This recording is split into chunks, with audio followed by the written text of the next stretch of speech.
Greetings from the Regional English Language Office. My name is Maria Snarsky, and I am the Director of the Regional English Language Office at the U.S. Embassy in Brasilia.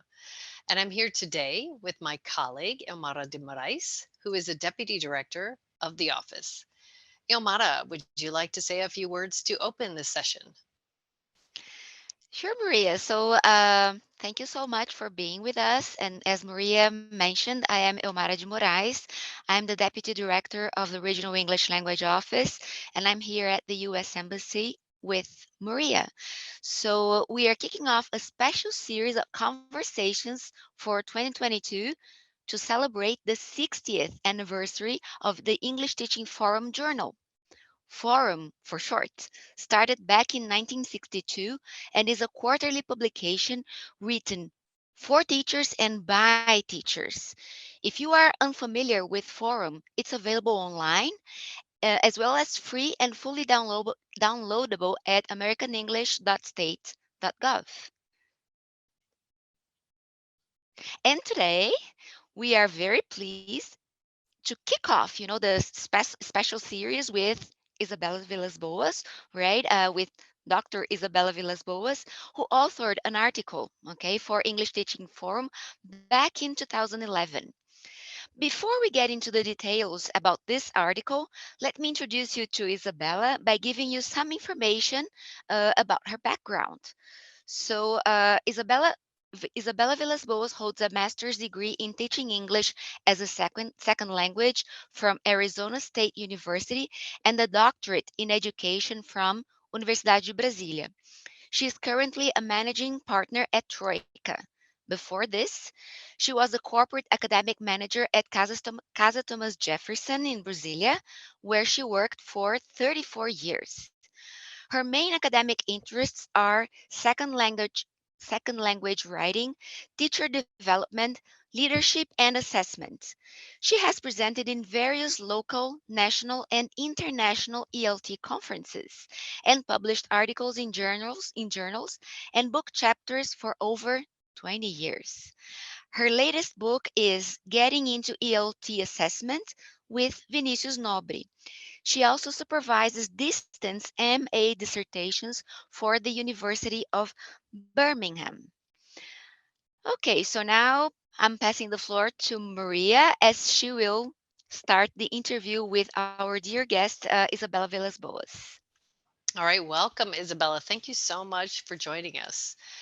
As mentioned, I think you can see on the screen, this is the article and the issue that Isabella wrote, her article entitled Process Writing and the Internet, Blogs and Ning Networks in the Classroom. This was in 2011, already 11 years ago. Isabella, can you tell us what sparked your interest in this subject of process writing and how one could incorporate blogs and Nings and other sites from the internet to support writing in 2011? Yes, of course. Thank you for having me. It's a great honor to be the first interviewee in this series that you are starting. And it's wonderful to see that Forum is celebrating 60 years. It's definitely a journal that I have used during all my career. And I still use a lot of the Forum articles in the teacher development courses that I teach. So it's a great pleasure to be here. I have a great interest in second language writing. It's one of my fields of expertise. I've written a lot about it. My dissertation was about it, and especially process writing with genre and process writing. And so it's a topic that I have researched a lot and also experimented a lot with my students and helped teachers also use innovative methodologies with students, right? So at that time, and wow, it's 11 years ago, right? And Ning networks, nobody knows what Nings are anymore. I don't think they're even used anymore. So this shows how much technology changes. But then it also shows that it's not about the technology, the specific technology, but it's about the pedagogical practice, right? Because what I wanted to show was that we could encourage students to engage in process writing using these kinds of tools and giving feedback to each other in a way that they could make their writing public. And then they could also get feedback from an authentic audience after they had finished the process of revising their blog posts. So the article in question mentions an experiment that I had with a group of students, right, in which they produced their writings in an ink or a blog, right? At that time, it was an ink, but I also introduced the possibility of using blogs to make it, more accessible to everybody. And so I wanted to talk about the experience and about students' reactions and about how we could make writing more authentic, right? And writing for an authentic audience. And we could also facilitate the process of giving peer feedback, right? Because they could do it online as comments to each other, and also making it more realistic, right? Because that's what you do when you read a blog post. You write a comment about it. So that was my objective with doing this research and then writing the article on it. Great, thank you. You actually already answered my next question, which was just providing a brief summary of the article, but I think you've done that. And so I'd just like to dive in a little deeper in the article and just kind of emphasize one portion of it. So you mentioned in your article that a major goal of ESL and EFL writing pedagogy is to engage the students in interactive and social, rather than individual process of planning, drafting, revising texts of different genres, because it will serve an authentic communication purpose. I'd love to hear from you just to emphasize that point. What can you say more about the importance of this interactivity for the students in the skill of writing? Oh, it's very important, right? Because when we are teaching English, we're teaching English for real communication as a social practice, right? So if we can integrate this social practice in a more authentic, realistic way into our lessons, right? We not only motivate our students, because I think motivation is highly is a very important factor in second language acquisition, but we also give them, we also integrate learning with technology. So not they learn writing, I mean the process of producing a piece of writing in the genre that they are producing, but they also learn how to use technology tools to share their writing with the public. So it's a combination, right, of tech skills and writing skills in an authentic way, because nowadays who writes things outside the internet or a computer? Very rarely do we do this, right? So it's a way of integrating, of making the English lessons more authentic. And also at that time, 11 years ago, students were not as tech savvy as they are today. And I'm talking about teenagers, right? But they didn't use um, these kinds of production tools so much.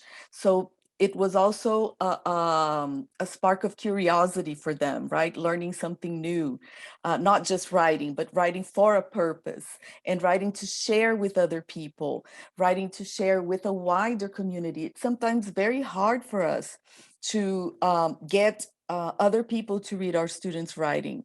But when we put together a blog or a name, but I'll talk about blog now because that's what we're using, right?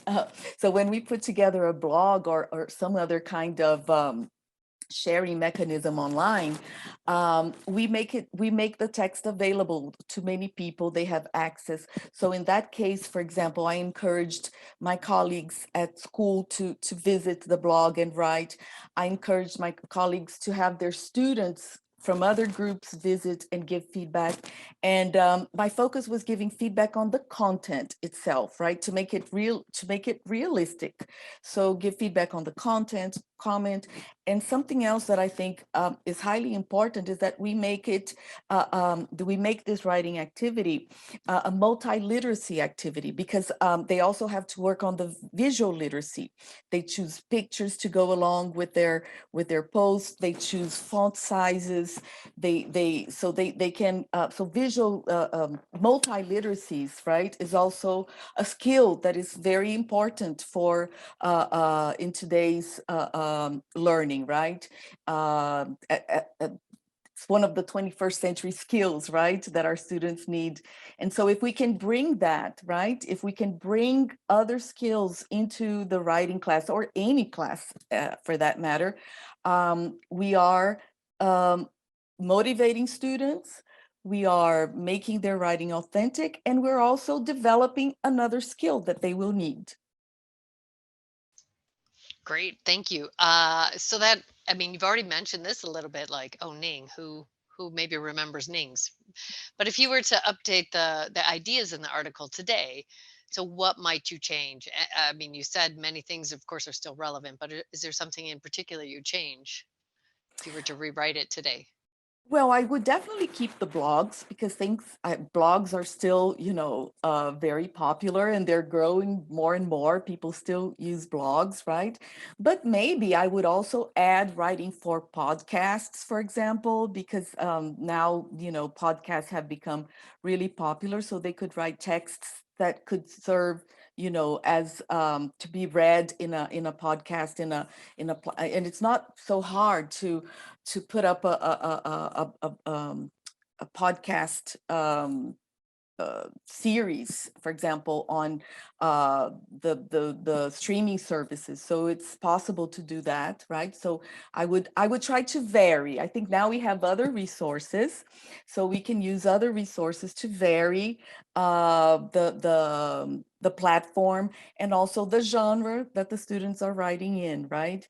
They could use it. I mean, they could do it on LinkedIn if it were a more professional article. So I think there are many other options of tools that can be used to publish the students' posts. There's a wider variety. Oh, and Yeah, one there's other thing yeah, I would probably add is the possibility of their giving recorded feedback to each other, not just written feedback. yeah, how times have changed in 11 years, right? So many more options. Those are great ideas. I like it. Very real communication with all those tools. And you also mentioned that, of course, this topic featured in your dissertation. How else would you say that it's maybe this topic has impacted your career, or how does it maybe reflect in what you do today? Well, it has impacted my career immensely, because from the research that I carried out, and uh, the experiments that I did with my students, and that I'd encouraged other teachers, other colleagues to do with their students, we were able to put together a real genre-based process writing curriculum for our students at Casa Thomas Jefferson, where I did all of this experiment. So all of this led us to put together a solid curriculum in which students would write in various genre and use process writing, revise and write again, and revise and give feedback, use peer feedback, self-assessment. And these are practices that are very rare in Brazilian education, unfortunately, to this day. So we are, so again, right, the English language teaching is bringing an experience and developing skills that add up to these experiences and skills that the students have or are developing in their own K through 12 schools. So we see more and more that the teaching of English as an additional language can also serve as not only to for the sake of teaching English per se, right? But teaching other skills and competencies that might be lacking in the students' education due to the circumstances, right? Smaller groups, that really facilitates the whole process, right? More time to work on this. And writing is something that I have valued ever since I went to college. I got a degree in journalism, right? It was only after that that I changed gears and went into getting really a degree in teaching English as a second language. So writing has been part of my life. Um, ever since I was in high school. And I really believe that we need to make writing instruction meaningful to students. It's the skill that they least like to work on. It's the skill that few people present about in conferences or write about in journals. You know, I've done this research before, counting the number of talks on teaching writing as compared to other topics, and it's not a popular topic. Um, because of all the difficulties, you know, that people have teaching writing, getting students motivated, etc. Especially now with all this, you know, even though we are advanced in terms of literacy, we are probably going back to oral literacy with all the audios, right? People don't, sometimes I think people are not writing anymore. They're just recording audios, right? So we really, and writing is a powerful tool. Writing is probably arguably the skill that will differentiate students in the job market, in the academic field, right? Because it can be a deal breaker if you know how to really write well in English. So I really believe that working on writing as a process, right, and not as only a product to be graded, needs to be emphasized, but it also needs to be relevant. It needs to be authentic. And as I said, we can integrate with other skills like giving oral feedback, recording oral feedback rather than just writing the feedback, and encouraging peer assessment and self-assessment, which are also very relevant if we look at the social emotional competencies that we are aiming at right now, right? Self-regulation, self-management, self-awareness. So we really need to develop these competencies. They are lacking in, and not only in Brazil, they are lacking in the workforce all over the world, right? The World Economic Forum wrote a report on the future of labor. And this report mentioned that by 2025, there won't be enough people, there won't be enough workers with the social emotional competencies that are needed right now.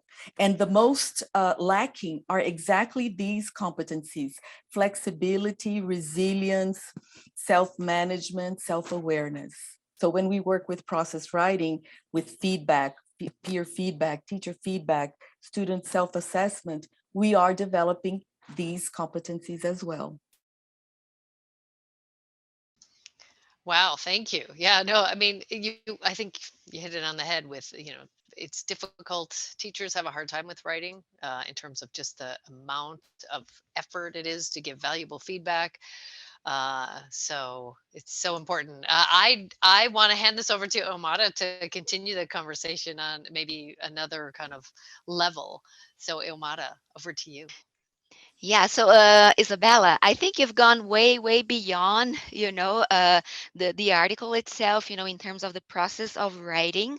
Okay, so I think you've added a lot in there, perspectives, also connecting it to social emotional learning. So I would like to go or to lead the conversation more into your experience in a broader sense. Okay, because you have been in the teaching profession for over 30 years, and you've worked as corporate managing director at Casa Thomas Jefferson here in Brasilia, and now you're currently managing partner at Troika, and you also supervise, dissertations. I made dissertations, so that really adds to your curriculum and to your knowledge and experiences you've had. So, but from your initial career, as you just mentioned to us, you had something different, right? So you commented that this initial, this beginning of your career has also influenced on what you do now, although it was another field, but in the humanities. Can you tell us about what you were doing, or why you had this other, let's say, perspective before, and then you kind of changed into the teaching profession? I think they are connected, but can you elaborate a little bit on that for us? Sure. I think what happened to me is what happened to many English teachers around the world, right? I am an accidental teacher uh, in the sense that I started teaching as a gig, teaching English as a gig. I took it very seriously, but I wasn't a professional in the sense of having the credentials and everything, right? Um, so I have always loved English. I was a student at Casa Thomas Jefferson. I was taking the teacher training course and also studying journalism. And then I was invited to give it a try to be a teacher in the institution. And I loved the institution. I loved being there. I loved my teachers. And I thought, well, why not, right? I'm not working right now. It's an experience that will certainly add up. It will be a wonderful experience for me. So I said, well, let's give it a shot, right? But my intention was to teach English while I was going to college. And after I graduated, to pursue a career in journalism. It just so happened that, as my graduation got nearer and nearer, I began, not I began, but I loved teaching more and more. So I had to make this very difficult decision. I actually, as soon as I graduated, I got a job in a local newspaper. And so I was teaching and working part-time at the local newspaper. And I wasn't enjoying the experience so much. And I also was invited to be a course supervisor. And then I thought, well, that's another step in my career. And it's something that I would really like to do. So, these things, just coincided. And I don't think it was a coincidence. I think it was very smart of my coordinator at that time, because she felt that I had, a that I could add up, to the team, that I was a good fit. And I don't think she wanted me to leave the profession. So she encouraged me, right? And so and then as soon as I decided, as I accepted my job, the position as a course supervisor, I thought, okay, but now I have to get some kind of degree in teaching English, right? I need to really be a true professional, to have the necessary qualifications. And that's why I pursued a master's in teaching English as a second language, and so on and so forth, right? But I must say that communication has helped me.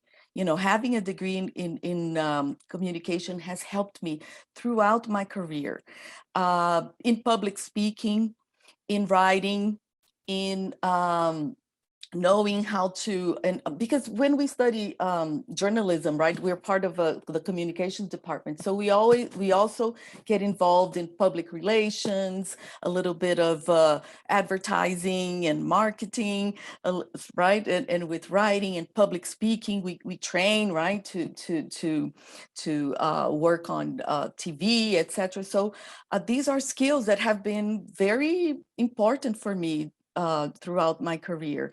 And now that I have joined a consultancy company as a partner, I'm involved with publishing, with creating materials and publishing materials, which is something that I had never done before. So I am now learning something new, but using the skills. I mean, my knowledge of English language teaching, my knowledge of materials, my knowledge of education, combined with this knowledge of publishing that I got from journalism. So it helps too. So everything, I don't think anything we do in life is wasted. We always use it somehow. No, I totally agree, Isabella, because it's the circle of your, let's say, professional life in this sense, and our background always adds, and I think that this is part of your professional development, and everything adds up to the the great incredible professional you are now. Okay, so I think that it's an addition, and we always bring these pieces together. And this leads me to my next question. It's a classic one in terms of advice. So what advice would you give, to a person, to someone who is thinking about becoming an English teacher, or who is about to embark on this career as an experienced professional you are? Well, I love giving advice to new teachers. I love working with new teachers. It's something that has always given me a lot of pleasure. And I am lucky to be working on this in a course called Teaching Basics for Novice Teachers, because we can see the spark in their eyes, and everything is so new. I think, well, I would definitely encourage English teachers to study, study, study, take courses, get degrees, uh, become, confident professionals, knowledgeable about their field, but also about education in general, open to innovations, flexible, because the English language teaching scenario has been changing constantly, right? And the needs have been changing, so we can't stop, and we have to be aware of the new competencies that we will have. We faced this when technology came in. Lots of people had difficulties adapting to the new technologies. Now, the pandemic has sort of forced everybody to adapt. So this is one of the positive issues, one of the positive aspects, if there are any, right? I mean, of the pandemic. And so being open to new ideas and innovations is very important. And we never cease to learn. We can't stop learning. We can't stop learning English because it's a dynamic language, right? And if we are involved in teaching it, we have to be up to date with the changes, with the new idiomatic expressions, etc. And I would recommend that they always be curious. I would recommend this to any professional. Curiosity is probably the most important characteristic for any profession and any learner. It really makes a difference when people are curious. They just want to know things. Yeah, I totally agree with you, Isabella, and the challenges, as you mentioned, because we, as professionals in the field, we are always being challenged in terms of new knowledge and things, the world is evolving, things are happening, at a much faster speed. Yeah, so yeah, curiosity and being ready for challenges are key. I agree with you. So, Maria, now back to you. All right, thanks. Well, I guess just sort of carrying on from your mention of like loving to give advice to new teachers, and also combined with that sort of grab your professional development and keep on learning and always seek more information. I'll turn to why we're here today. Of course, the English Teaching Forum Journal. And although it's changed quite a bit over the last 60 years. It's more the look or the format, but it's always carried information and ideas for teachers. Your article in particular was what we call an academic article. Forum these days has different kinds of articles, teaching tips, and a puzzle, and it has many different things for, we hope, whatever teachers may be looking for. We hope it's all very accessible. What I'd like to ask you is, what advice would you give to someone who might be interested in submitting an article or an idea to Forum? Well, I would definitely encourage teachers to submit articles, teaching tips. I really like the new format. It makes it more democratic in the sense that it's not just research that is published, right? And it makes it more accessible to teachers in different stages of their career. And I believe that one of the best ways to develop professionally is to research a topic or to experiment with something new in your classroom and then write about it. Because when we write about it, it's when we really own, when we reflect. Writing makes us reflect about the experience. And it also forces us to look up for other resources, right? To read other articles, to get more information. So for me, writing has always been a major part of my professional development. And my publication in the Forum Journal was one of the first ones after I got my PhD. And It was a very simple process. The editors are very kind, so don't be. I know that people have had maybe negative experiences with journals that sometimes can be very demanding, and when you receive the review, it's like you have to write a whole new article and you feel overwhelmed. But this doesn't happen with Forum at all. They really take your hand and guide you through the process. So don't be afraid. Don't be afraid of criticisms you might get, because they are the ones that, they make you grow. That's how you learn, right? And I particularly like the Forum Journal because you can reach more people all around the world, because it's distributed all around the world, and also it's free. So this way, your writing is accessible. You can share with anyone, and not only that, I encourage any teacher trainer to to reach out to Forum and find articles related to the topics that they are working with, because there will always be something. For example, I've been teaching a lot of courses on assessment, and I have used lots of resources from the Forum Journal in my classes because they are free, they are accessible, easy to read. So using in teacher training and also writing, and also teacher trainers could encourage their trainees to write for for the Foreign Journal as well. I've done this before. I once taught a course on teaching writing for teachers, in which it was like a loop input kind of course, because they practiced their writing and also learned about how to teach writing. And one of the projects that they could choose what they wanted to do as a final project, and one of the options was to write an article for Forum. Well, that's great. And I think that's a good reminder that, of course, it's free. Forum is free. It's distributed all over the world, and it's online. So, Mhm. you can't go wrong. If you can't get a hard copy, you can certainly get it online and download it, or just read it online. One thing I think this series will highlight is, I think some people mistake, or they kind of think, oh, it's only Americans that write for Forum. Oh, no. Are you kidding? No, it's for teachers by teachers all over the world. So we like to stress that, because I think so often people think somebody else is writing it. It's like, no, if you're a teacher, you're an educator, you have ideas, you have something to say, you too could write for the Forum. So I hope the series highlights that.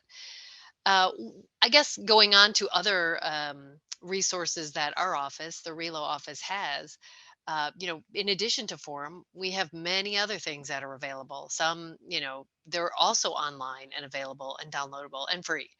I don't know, Isabella, do you have one that you've additional resource that you may have used from our office that you'd like to mention? Well, I always use the the way you teach English videos in my teacher training courses, because they have, you know, very nice videos with uh, pedagogical explanation. So I use them with the content that they're doing, and also when we're training teachers to write observation reports, or to, when in lesson observation, I also use the videos as if they were observing that class.